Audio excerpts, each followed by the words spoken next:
तुझं लग्न झालं की मी मोकळी. कशातून सांग ना, कशातून मोकळी होणार आहेस तू?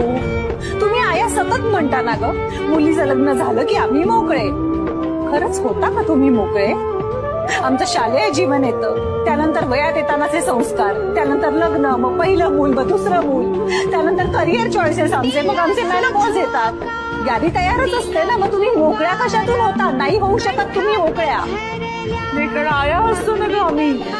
काय बाळ नाळ तोडून बाहेर पडतात, आम्हाला नाही सुट होत आहे. आणि तुला कोणी असं हलक्यात घेतलं, तुझ्यातले दोष काढले तर माझा इगो दुखावतो. असं माझ्या मुलीला कोणी कसं बोलू शकतं? एक वेळ मला बोला, पण माझ्या मुक्ताला बोलायचं नाही. हा अगं, तू माझा हळवा कोपरा आहेस. माझं तू